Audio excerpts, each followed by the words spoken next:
Jika merujuk pada ketentuan Undang-Undang Ketenagakerjaan, maka ada alasan-alasan diperbolehkan dan tidak diperbolehkannya seorang pengusaha itu melakukan pemutusan hubungan kerja terhadap karyawannya. Nah, yang pertama, alasannya apa sih pengusaha tidak diperbolehkan untuk melakukan pemutusan hubungan kerja? Yang pertama, itu adalah jika pekerja tersebut sakit tidak lebih dari 12 bulan secara terus-menerus. Yang kedua adalah pekerja sedang memenuhi kewajiban negara. Ketiga, pekerja itu sedang melaksanakan ibadah yang diperintahkan oleh agamanya. Lalu pekerja menikah, hamil, melahirkan, keguguran, menyusui bayinya. Kemudian, pekerja atau buruh mendirikan serikat pekerja di luar jam kerja atau di dalam jam kerja sesuai kesepakatan dengan pengusaha menjadi alasan tidak dapat atau tidak boleh pengusaha itu melakukan PHK.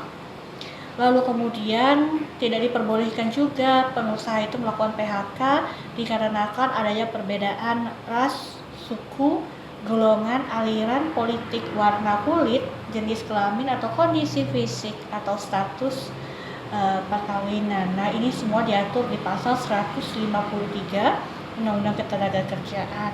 Kemudian di satu sisi juga ada alasan diperbolehkannya pengusaha melakukan PHK.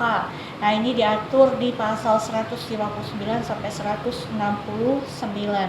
Apa saja alasannya? Yang pertama, pengusaha diperbolehkan melakukan PHK terhadap pekerja yang melakukan tindakan tertentu.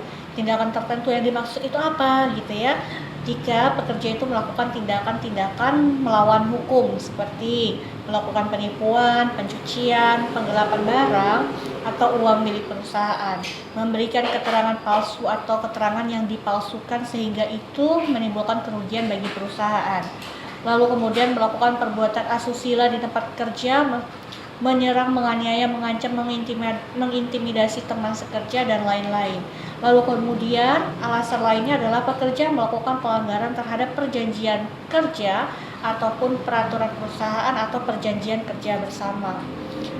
Lalu ada alasan-alasan lain yang sah menurut hukum untuk dilakukannya PHK oleh pengusaha. Misalnya ketika perusahaan itu telah terjadi peleburan atau perubahan status perusahaan atau pergantian kepemilikan perusahaan, atau ketika perusahaan ternyata ditutup gitu ya akibat adanya kerugian yang timbul dari perusahaan dalam status pilot, lalu kemudian pekerjanya telah mencapai usia pensiun gitu ya.